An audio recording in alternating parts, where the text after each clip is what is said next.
Hello, and welcome to Quackalope, and today we're bringing you in a format that I'm so very excited about, To the Mesa. Jim, this has been a format you've been thinking about or excited to do for probably the better part of 6 months. Yep. Something that has been a staple of your board game experience, but then more predominantly, one thing that you've wanted to do here on Quackalope has been to show off and display a variety of games, specifically games that maybe haven't had as much attention in the marketplace that we exist in, predominantly here in the United States. And there's reasons for that. There are reasons for that. Some of them have been available in the States, but maybe have a theme or topic or express themselves in a way that maybe didn't hit mass market. Other ones are harder to get a hold of because, well, they're not from the States at all. And they aren't available France here. Or Japan, right? There is a wide world of board game design, development, communities that play that exist from a variety of different regions. And so we thought, or at least you thought, you'd seek out, go out of your way to find out about these titles and start pulling them into our collection so that we could start a format called To the Mesa. Now, right now, these 5 titles are the ones we've been able to get our hands on. We are starting to build relationships with international publishers and getting some sent over to us, but we're not sure how often this format will be available, but we are working on getting more and more connections because international games, believe it or not, they're hard to get a hold of. Yes, they are. Very much so. And with that being said, To the Mesa is going to do the following things. First, we are going to talk a little bit about each game. We're going to talk about why I thought this game is worth to bring on the channel, why people deserve, or why the game deserves a little bit more of that attention, some more eyes on it, and lastly, some suggestions on how to get your hands on these games. If you really want one of these titles. If you really want it, with a caveat that it's not going to be cheap. But Jan did go out of his way to get all these games, so it is in fact possible, just not always as accessible as maybe some other titles at your local stores. Yes, correct. That being said, there is an important thing we have to acknowledge here at the front. To the Mesa is an interesting name choice for 2 very specific reasons. First off, To the Mesa, or To la Mesa, is to the table. Yes. And Jan, you happen to be from Puerto Rico. Yes, I do. Part of the United States, but international to some regards. I mean, South America and the United States, sort of a hybrid of your upbringing. And so your first language is Spanish. is Spanish, so to the table literally means To the Mesa. Yeah? Yeah. And so that's one of the main keys that I wanted to do. I want to start bridging that gap that exists through international channels into our own Quackalope distribution or media content. But then, Jan, there's a second reason why you've named this video series To the Mesa. It's in honor of someone. It's in honor of a man by the name of Andy Mesa. Which I think it's the most perfect name for somebody that is so deep into the hobby. Sure. So Andy Mesa, or Andy Table, is basically a librarian. It's not quite how his name goes, but I see that that's how you hear it. It's a librarian of board games. This individual is responsible for everything in PAX Unplugged. He curates their first look section. And then along with that, just his own personal history and journey, because right now he's not doing as much stuff with PAX. He also does board game development. He's working on PAX Viking right now, which is looking really good and true to the region and culture and era of that time, which for me is incredible because it means all the thematics and lore tie themselves together. We will be covering that down the road. That being said, the other thing that I think I find admirable about him is that he has sort of set footsteps that you want to follow in. Yeah. He has been the type of person to curate and seek and look for the weird little games that exist in the corners of this industry, or, if you're here in the States, that exist in other parts of the world, working his way through rule books in other languages, advice from different people, curating the BGG like topic sections, and digging the trenches to allow Jan to actually find and discover some of these titles. Because this series, if it wasn't for the lists and compilations and advice that and all the work that Andy has aided in terms of discovering these on our behalf, it would make discovering these titles significantly harder for us here in the States. My wish is that one day Mr. Andy Mesa can be sitting right here presenting these games to you. I think we'll make it happen, and we're gonna have to have him bring like his top 10 down. But we just wanted to pay homage and establish the reason for To the Mesa as a topic. That being said, Jan, we've got 5 games We do. that we want to start showing off. We do. So, oh my gosh, this is going to be really interesting. So first off, in today's selection, we have 3 national titles. We have 1 from the US, we have 3 from Japan, and then we have 1 directly from France. Which, surprisingly enough, this one has gotten a little bit of attention. It's already crossed over. Right ahead of the curve of when we were supposed to talk about it. You sought Nidavellir out. Yep. We have had it on the back burner. We have, you know, with the travel and everything like that, we've been working to get this to the table. And right before we posted, this has been selling in all of the marketplaces because Dice Tower also thought that this was one worth paying attention to. Yep.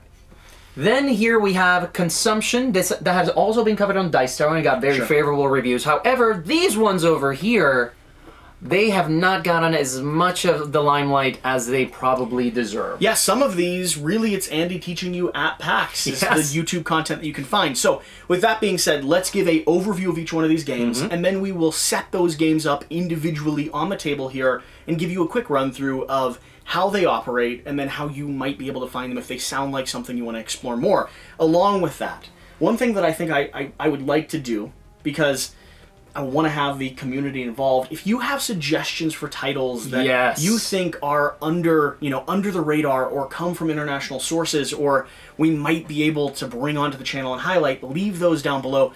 Along with that, vote on which one of these 5 you want to see a full, detailed, in-depth review. Review coverage is time-consuming and takes a significant amount of energy here on the channel. We want to make sure we play and are thoroughly researched. But I think at least one of these should be cordoned off and given kind of a spotlight in a 100%. right for you, wrong for you, or something like that. 100%. So let us know which of these 5 titles you find the most compelling. And based off of the comments down below, we'll turn at least one of these, into a full dedicated segment. I'd love to. That'd be amazing. Yep. So, Jesse, with that being said, let's go ahead and give a really quick overview before we dive into each one of these so that boxes. people can check the timestamps down below if they want to find out about one game specifically. So let's start with the wackiest one that we have. First, we have Psychic Pizza Deliverers Go to Ghost Town by 1 draw. A name I would back on Kickstarter. Immediately. I think so.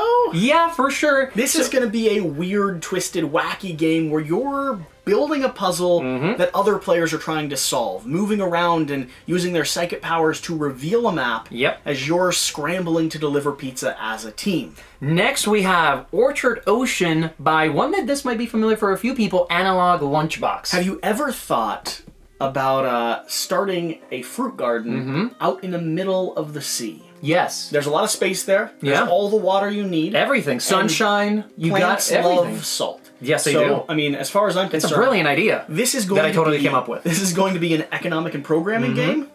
Yeah. So this is more of a tile laying game with logistics and economics all tied into each other. You're trying to set up these grids that allow you to funnel and move the fruit that you're growing to different marketplaces. What makes this game stand out to you?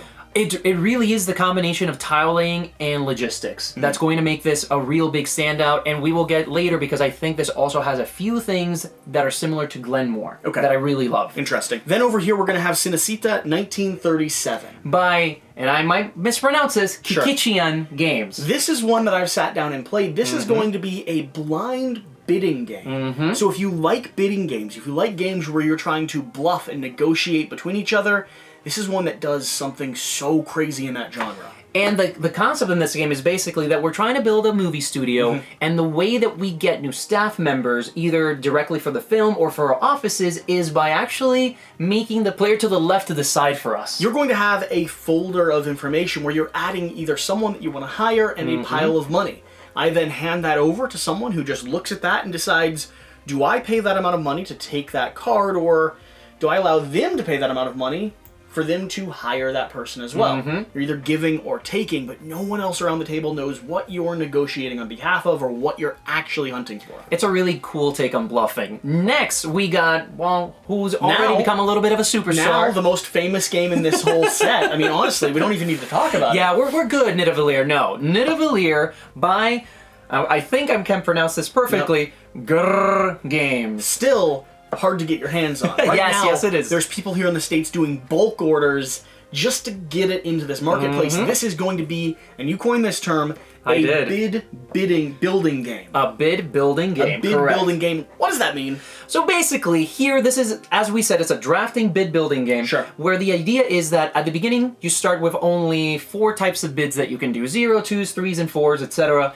The idea is that as you bids start, are coins. correct. Yep. And as you start moving along the game, you can decide to bank some of those coins to combine them and make them into larger bids in the future. Think about deck building with a stack of numbers. Well, you're going to make those coins more valuable if you choose not to utilize them this turn. So the pressure mechanic of this game is going to be entirely built around how much do I want to invest in this auction versus store up my wares and level up my deck for the next one. Yep, and ideally, this is all going around the idea of that you're trying to build up a powerful army through set collection. To slay a hungry dragon. Fafnir, to be precise. And then probably the most, in a way, accessible game here in the States, because this actually comes from the States. This one has such a unique theme and twist, and also really kind of feels out of place in our marketplace in a lot of ways. This is going to be Consumption, Food, by Colossal Games. and Choices by Colossal Games. So in Consumption, this is going to be another set collection game, but this is actually the most complex of all of them, I would say. In Consumption, you have 2 elements. You have the body that you're trying to build out by collecting the right pieces of food based on your dietary choices, and then resource management by what you're bringing into your kitchen, storing in order to cook for yourself later in the future. For example, that is something you definitely don't want to put in your body. And this is a crazy puzzle to solve because it has mechanics that are built around diseases and infections and problems happening depending on what you're consuming. But there's a unique twist here. There's modules that you could play where you're a junk food addict. Yep. Or where you specifically want to consume the most vegetables because you're a vegetarian. You don't want any meat in your diet. This represents, in such a weird, twisted fashion, the idea of consuming and the idea of putting food into a body and getting a consequence from that. It's such an odd theme. It's so cool, though. It's so cool. And the weird thematic ties in this are so incredibly strong. Yeah, and I read the very front of it where it talked about the designers.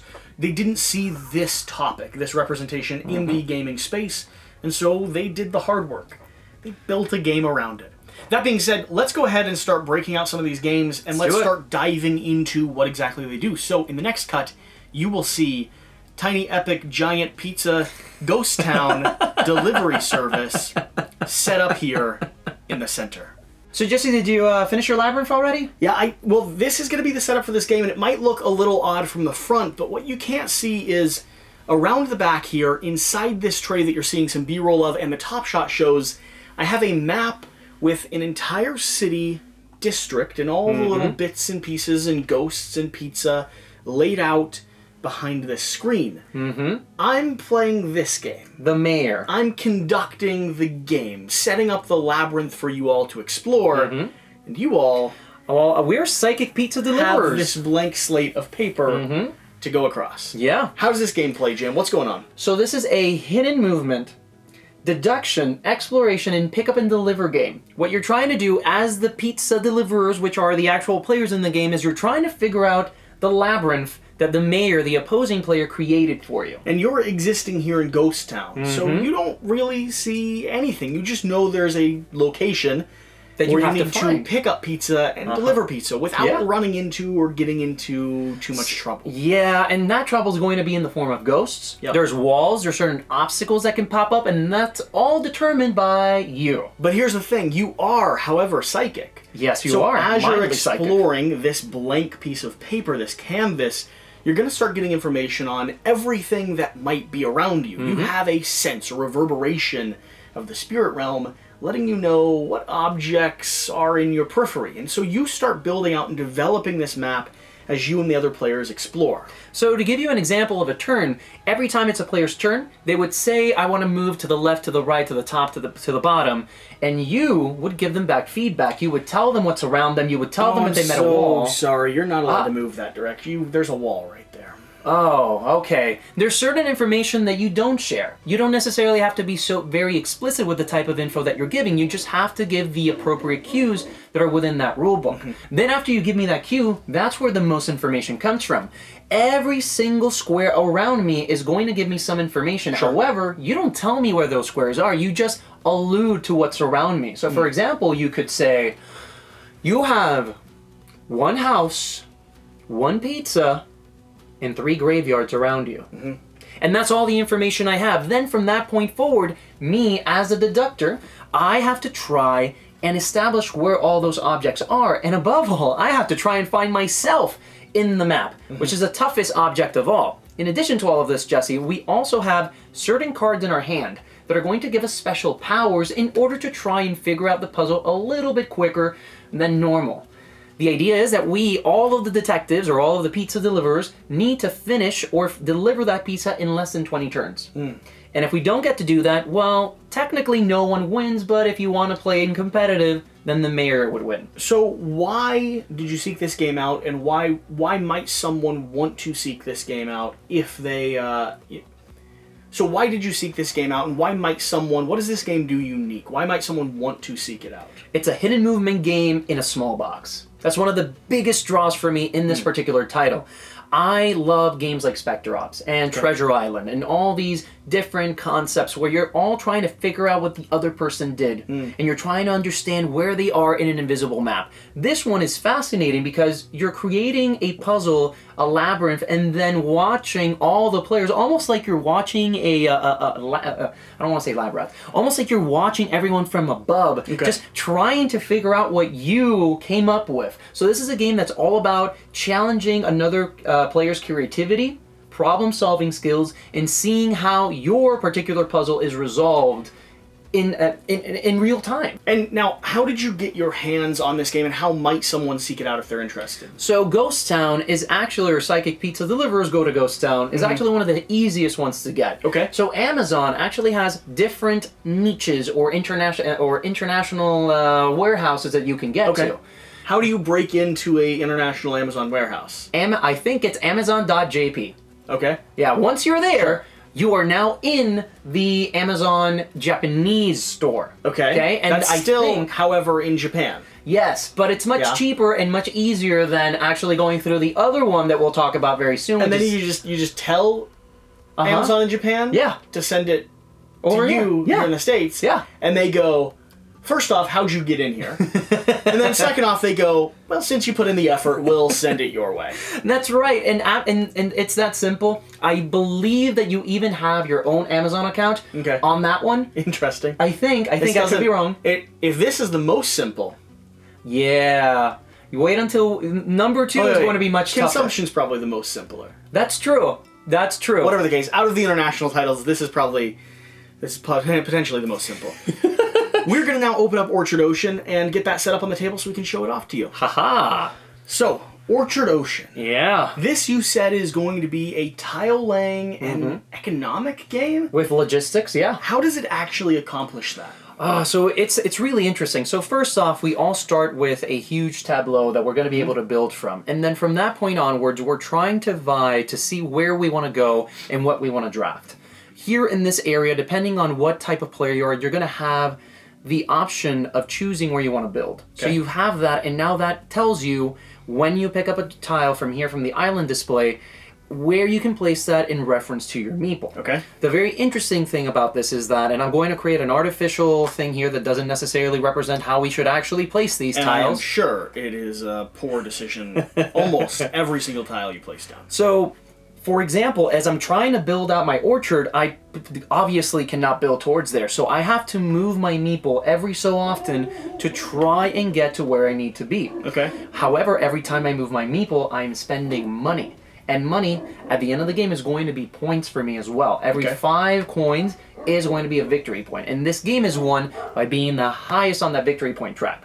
So as you start progressing and you start placing and moving your meeple to try and get better access to different types of markets, there's going to be an entire phase where each of these styles is going to produce depending on the type of workers that you've hired throughout the game. Okay. So as you start populating each one of these production areas, you are then going to try and start selling them to the different markets that you've established across the board. So when it's time to farm the fishing ground will be able to supply the pub, depending on what colored worker you have already there. Okay. And as the game keeps expanding, your board keeps growing and growing, and the logistics puzzle becomes crazy because there's going to be certain tiles like this one that once you have the certain level, you can now start skipping certain tiles and delivering farther away than you may have before. Okay. And that is kind of like the puzzle that you're trying to solve throughout the game, and there's different powers and special end game scoring conditions that you're going to be able to implement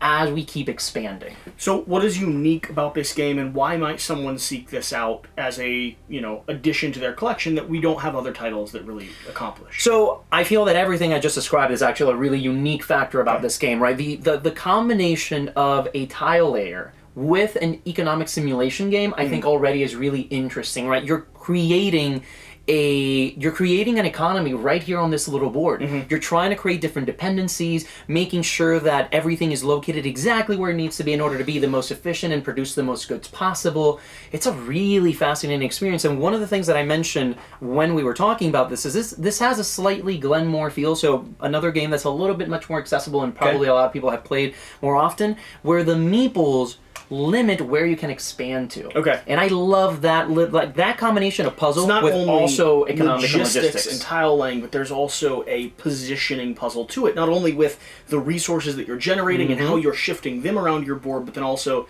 that meeple placement, like you said. Correct. And honestly, I love the artwork. The aesthetic of it's beautiful. It's so even the pretty. iconography and symbology. I mean, it's simple and clean enough that for a game that isn't predominantly here in our marketplace, it still translates very well. Yeah, and they did it intentionally. For example, every single tile is in English.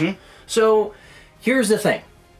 Analog Lunchbox is a really popular publisher. Yeah, just not over here for some reason. Now, if Analog Lunchbox wants some Quackalope treatment of almost literally any of their titles, anything, just say the name. Either Give way. us a call. How did you get access to this? And what are the steps people can do to get that expression's not okay? Okay. First of all, they can get your copy? No. Okay, great. Not at all. Orchard Ocean is in the process of becoming completely out of print. Analog Lunchbox. Bad sign. Yeah, Analog Lunchbox, it has a really different business model. And this could be erroneous on my side, but from what I've heard, they create limited print runs of whatever title they put out. Sure. And there's a particular it's more of a market in Japan that happens every so often, where board game publishers go and sell whatever copies they have in stock. Take a folding table, pop it up, stick 25 copies on top, and say... Yep. That's how this started, because these are available in other more larger retail options in Japan. But definitely the print runs, from what I understand, at least for Analog Lunchbox titles, aren't gigantic. Okay. So they start dwindling down. Right now, the way that I was able to get to this is by actually hiring an import company, in a way, by the name of Zen Market. We're going to put a link in the bottom. And so... the way that Zen Market works is that you first have to identify what store carries the thing that you want to buy. Okay. You then link the store in the Zen Market profile. Reach out to Zen Market. Then, you say, hey, I need one of your people to go there. Yep. Pick this up for me. Put it in a box. Mail it over to me. Yes, correct. And after all that happens... That doesn't sound cheap. It's not. It's not. And then they tell you, yes, we can do this. No, that store's not accessible. You need to find another store. And you have to go through this whole process to try and finally get that one store that they can get access to, have it shipped over to them, and then they prepare the box. And here's the trick. You don't necessarily know all the costs up front. They only get you the actual estimates for shipping once the box is in their possession. You can decide not to proceed with that sale, but it's tricky. However, I don't know. It just depends on your taste. I think this is a fascinating title. Yeah, so after all of that, after we've discouraged people from looking up this I'm being truthful. One more time. Why should someone go out of their way like you have in order to pull a title like this? If you want titles that are unique and refreshing and that do something truly different, like for example, combining heavy Euro mechanics with a really approachable tiling mechanic, that type of out of the box or out of the convention ideas don't happen that often. Sure. And wherever in the world they're located, I want to support that every single time. Not only support it, but you want it on your shelf. Yes. If this is doing something on your shelf that nothing else is quite doing, it's a unique reason to add it. Instead of, like me, just adding my 17th dungeon crawl. Whatever the case, let's go ahead and open up a bidding game. Yes, we are. So, Cinecitta 1937. I'm going to make an amazing movie, Jesse. You're never going to compete with me. This game is going to be all about bidding and bluffing. You see, each player is going to have one of these envelopes, not with the money out of it, with the money tucked inside. And you're going to be making a decision for the other players around the table, deciding if they are hiring someone to join their movie studio, join their set, like an actor, director, producer, or, by chance, just giving them a little bit extra income to play with. So basically, this game is really straightforward. At the beginning of the game, we're all going to get a standard amount of money. After that, we're also going to get a few cards in hand. All of these cards represent either people that are going to be working actively on the movie or people that are going to be working behind the scenes in the office to try and get that movie to skyrocket in fame. So what you're trying to do is do a little bit of set collection, trying to get the highest numbers possible on your personal tableau so that at the end of the game, you can get the golden Hikishian or Doggy Award right here and gain the most money. However, whoever has the least popular movie, unfortunately, is going to lose $100. So there's a lot of incentives to try and push. Cascading failure, Jan. Correct. You're really good at that, aren't you? I've heard. So essentially, you pick a card from everything you have available in your hand. You then tuck that card inside. You establish the value of this card. This card has no inherent value. You could say I'd be willing to pay $30. So you put $30 in there. She's worth every penny of it. And then I would pass that to the player on my left, which in this case, let's assume it's going to be you. Jesse would look at that, and now he makes the ultimate decision. Is this character really worth $30, or is she worth $60 for me? Jesse said no. He doesn't care about it, too. Have her for $30. So I take her back, and now... And I pocket this money. I get the card that I really wanted, not that I actually wanted, but that I really wanted to put on my tableau. And so the balance of this game is all about setting your price to either trick someone into giving you something at a good value, or trick someone into giving you the cash for a card that maybe didn't fit into your tableau or your set collection the way you want it. For sure, and things that this game does unique, I think that the idea of combining kind of like a blind bidding element with set collection at the same time, it just creates a lot of tension that I don't tend to see in these type of drafting games, especially one so simple. It's a twist. It's a very simple game that really has a unique feel when it comes to blind bidding and bluffing. Like that in itself is a reason to seek this out. If you love that genre, if you love bidding and bluffing in any form, this is one that I think is worth trying. Here's the thing. This one... You're not going to be able to get it ever. Just give up immediately. He's not necessarily wrong. I had a lot of difficulty finding this one, and I was lucky enough to find that one user on BoardGameGeek.com that was selling a copy in the marketplace. So Board Game Geek is going to be a good source for some of these games. Adding them to your watch list, making sure that you're getting notifications when one becomes available, and indicating to other people that you might be in the market for a title, especially one that maybe isn't known as well, is a good way to pick one up when it comes to the cycle. You were successfully able to do it. It took a little bit of patience, took a little bit of time, but if you have it on your radar, then when it's available, you'll be able to snatch one up. What are the other methods people could take at this point? If you were still exploring, if you were still hunting, what are the routes you've already gone down that maybe didn't work? So I tried checking on Amazon JP, and at that time it wasn't available. It was out of, what do you say that? There wasn't any... Out of stock. Out of stock. Yep. I actually checked through Zen Market as well, because once you're in Zen Market, you could potentially go to any Japanese store and buy whatever you want. I wasn't able to find it there. Couldn't find it. My last resort was going to BGG and finally found someone that I think was trading it. Okay. But didn't have it actually on sale. Okay. So I contacted them and was like, hey, I don't have anything on your trade list, but I would like to purchase this from you. And I was super lucky. That person gave me a great price.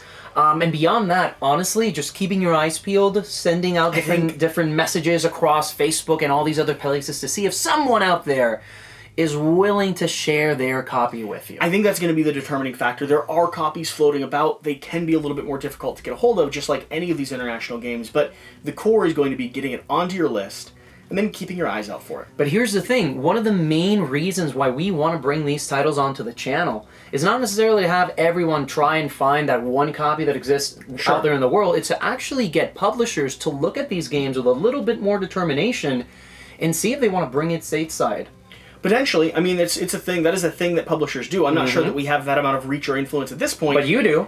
But Dice Tower covering Nidavellir, which is a game we had on our list as well, they, at this point, I think may have the power to shift the market over in our direction.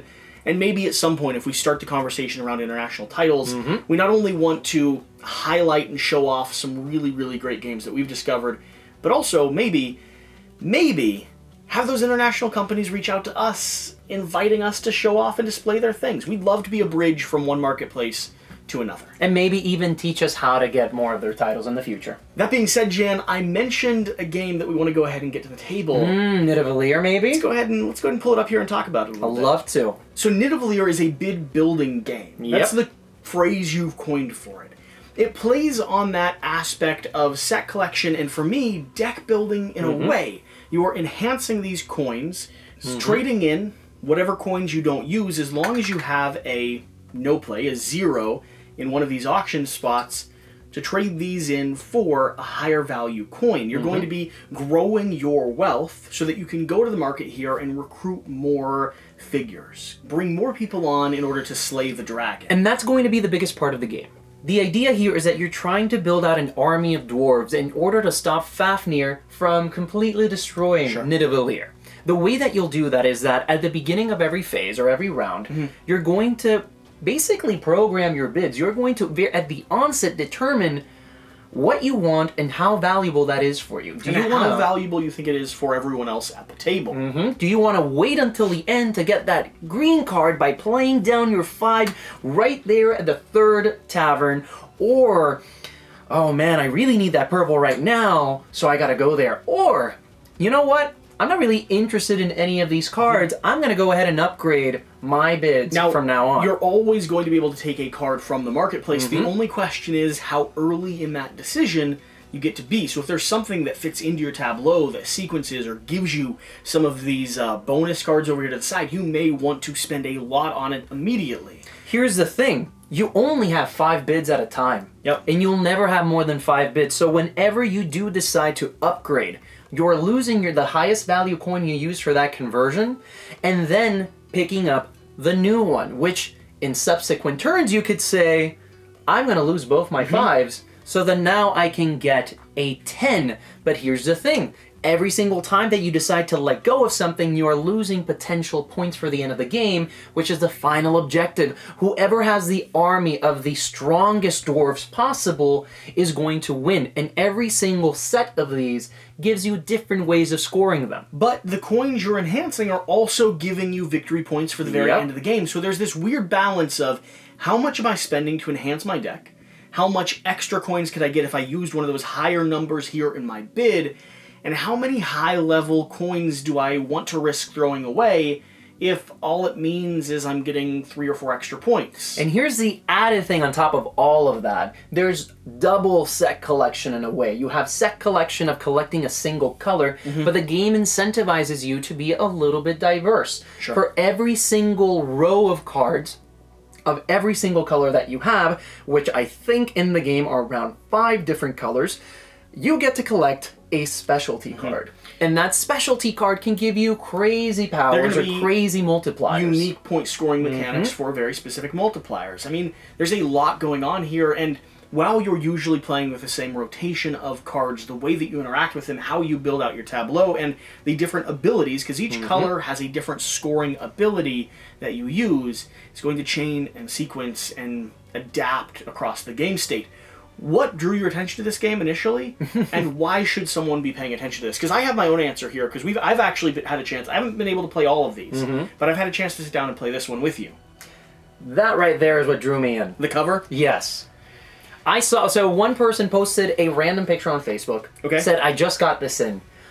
I saw that cover and I was like, well, that doesn't seem like a cover I normally see here in the stage shelves. I wonder what it is. Sure. And when I started researching, I started seeing a lot of positive buzz. This was at least a month or a month and a half before that Dice Tower review. Sort of similar to how I ended up covering the Ratcatcher on Kickstarter early, right? It's an Australian designer, Australian publisher, and I fell in love with the artwork and reached out to them and said, no, look, you're gonna get me a prototype. It has to be here before. Yeah, and that's how it kind of worked, except that I didn't have the publisher. Sure. I had to go through international channels to try and get this copy. So this is now becoming a lot more accessible because it has just recently been covered by Dice Tower, and they gave it a seal of approval, or a seal of excellence, actually. A stamp of acknowledgement, or a gentle brushing of goodwill. They loved it. They loved it. So this has actually been flowing from the overseas market. There's been a few bulk orders, so it should be a little bit more accessible to get your hands on. However, a lot of people now want to get their hands on it, so also might be more difficult to get your hands on. Correct. If someone wanted to get this, what would be the route that they should go down? So, Facebook Marketplaces has worked pretty well for you up to this point, right? Yes. So you have different venues, but there's a main one. So similar how we have Miniature Market and Card House and all these other types of places where you can buy games. We also have international marketplaces or stores that we have access to as well. Sure. And we'll wonder where I found Nidavellir, because this is it's a pretty available in France. It's Philibert, I think .net or .com. Okay. Philibert.net or .com.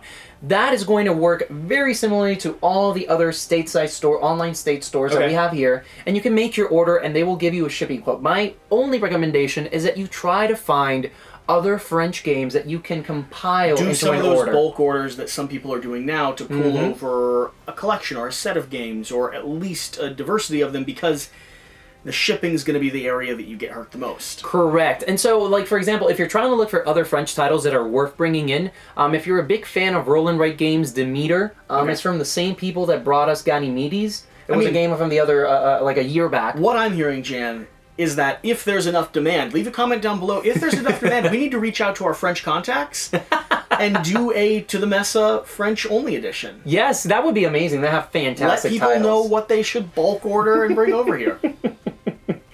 And if any of this sounds interesting to you, it might sound a little bit complex in terms of getting it over here to the States, but it really isn't. I think that Nidavellir is definitely worth checking out if you have the chance. I'm a person who loves deck building. Yes, you do. We both do. Absolutely adore that mechanic. Outside of flavor text, that is definitely one of my favorite mechanics that can exist in a game. And this gives me a twist on it. It gives me a bidding game with a deck building, a coin building element. And it's not abilities per se, but it still scratches that similar itch, that push, that spend resources, that buy something better for the market so I can strategically position myself for the end of the game. And there's so many little nuances in terms of strategies and things with these cards and things over here. Big fans of Nidavellir. It's a good one, and you can probably wait for about 4 years for when it actually ends up. My only concern is that they may... I don't know that they'll do this. I have no inside knowledge. I'm just concerned that usually when games are brought over into the American market... They do change them a little bit. They like to skin them differently. Yep. I love this. Don't take away our lore. Yeah, and the black and white is all based on the history of... The aesthetic of this is absolutely beautiful, and it fits into the Norse mythology around this area where they're crafting Thor's hammer. So, Jesse, I'm starting to get a little bit hungry. What about you? You want some consumption? I'd love some.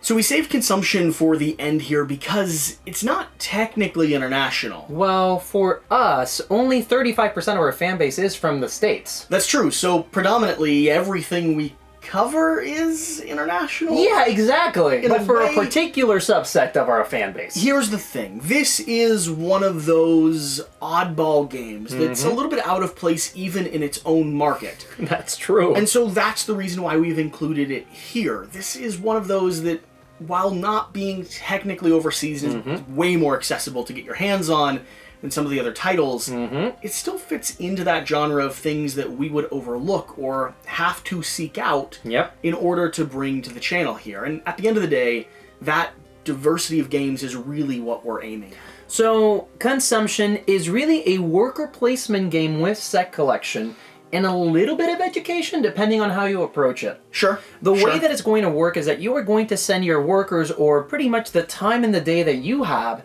in order to exercise, Okay. maybe buy some Chinese food because you can't cook. Of course. Hey, take some time to go to the grocery store maybe. Or, hey, you know what? I'm feeling a little bit peckish. How about some pizza? This game is all about the stuff that you consume. As the title implies, your chart here is going to be the diet. Yes. The items that you've brought into your life. And you can play on a variety of different boards. I have a cleanse board on the back of this, which is literally all I want is all of the water. Vegetarian. Vegetarian. And then we have a standard diet on the front, which follows the general guidelines around a food pyramid, right? Trying to consume a balanced meal. And you will have consequences related to consuming too much. Too much dairy and eggs, you may have heart problems. Too much liquor, you're going to be, you know what happens when there's too much liquor. You have more fun, right? Debatable. This game is about putting in and removing different tokens, different items from your body, which all are represented by different types of food. So the really interesting thing about this one is that there's a certain range of set collection that you have to do for each one of them. It's telling you, collect a little bit of this, collect a lot of that, collect maybe a medium portion of this, or collect as much as you can of that other thing. Every little set collection sequence here is going to have its own problem to solve, and you're not just going to be able to consume meat only to fill that out perfectly. In fact, if we move up here, and I decide to consume a crowned roast of pork with apples, That sounds amazing. getting 2 servings of meat, a little bit of sugar on the Tiny side, bit. and a tiny bit of fruit as well. And that's such a big deal about this game, because when you're set collecting, you don't necessarily get everything you want. For example, when you go to the Chinese place, they're using a bunch of ingredients that might not fit your standard diet. Yep. So that's where your sports and daily activities can come in to try and eliminate some of those things that maybe should have never gone into your body in the first place. That's the core concept. Or if you're like me and you want to commit to the alcohol and candy route, as far as I'm concerned, that is also a win condition. Yes, it is. Every diet here is approved and accepted. I don't know if that's true. I don't know if that's true. So, Jan, why did you seek this game out, and what in this space does it do unique? Look, I'll be very honest. When I saw the box of this, I wasn't necessarily super attracted. I love the artwork. This was one that Andy Mesa personally recommended that I try out, and I'm very happy I did. Sure. It brings something to the set collection genre that I haven't seen before. What I particularly love is the idea of that you're forced to kind of consume things that might not be perfect for you, but you have the opportunity to remove those things. There's a little bit more mediation in that set collection. There's a lot of min-maxing, and I'm not used to approaching min-maxing in set collection games like this. So honestly, out of the many set collection games that I played, this is actually one of the heavier ones that I've had the pleasure of trying out. Well, and there's so many different tracks and items to keep your eye on. There's so much you're doing when it comes to like what diseases are you willing to suffer, what type of items you want to bring in, can you get rid of them down the road if you're doing the right type of exercise. There's a lot of little mathematical equations you're doing in order to facilitate, and I like the fact that you're not always built around the standard diet. You're Correct. able to shift and adjust the way you play with the more experience that you have. So there's some good news here, Jesse. Okay. Beyond that, we're going to learn how to have a balanced diet. Sure. You can get this game directly from the Colossal Store.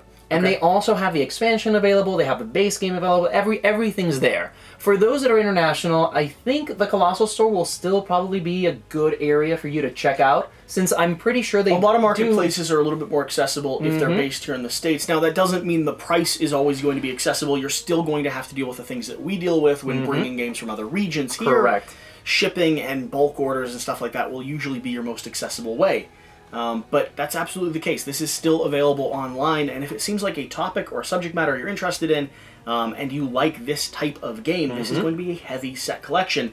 And when I was reading through the rulebook as well, this is a game that was designed because the creators are passionate about this and didn't see something in this genre that fit what they were looking for, what they wanted to experience and play.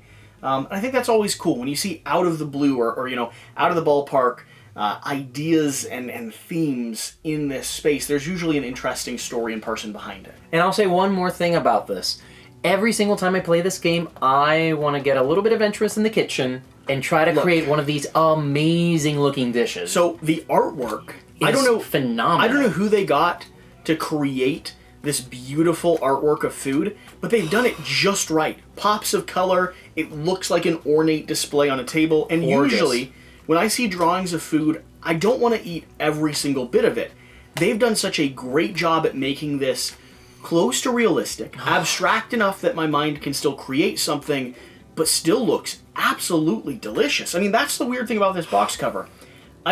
The box cover doesn't scream board game to me. Mm-hmm. It screams that I want to open this and eat from it. and consume the stuff on the outside of it, which is a weird feeling in a game. And with that said, I think that's going to conclude our very first episode of To the Mesa. I think that's a video, Jan. That is a video. If you liked what you saw today, please let us know in the comments. I would love to keep bringing in weird, unique, and beautiful titles from all over the world. And here's going to be our 3 requests. First off, if you have suggestions of games that could be, like this one, out of the ballpark, but predominantly hard to get your hands on and unique and worth exploring from any region of the world, let us know. We can't guarantee that we'll be able to get access to them, but we'd love to have them on our radar.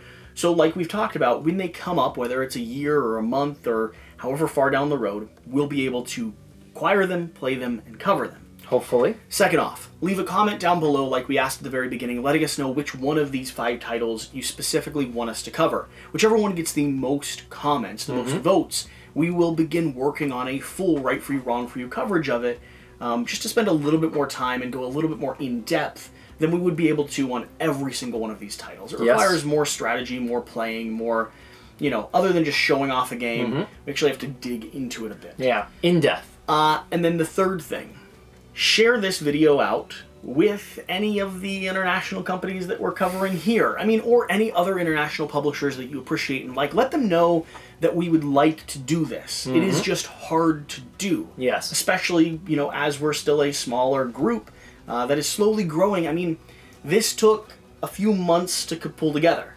And a few more months to actually produce the content on. We would like to put out these videos more often. We just have to get access to the titles, be able to play them, and that all takes a little bit of time. So a community helping us would make that easier. That's correct, but regardless of what you do, remember to do the important thing. Get out and play some games. We'll see you guys next time. Thank you. Me.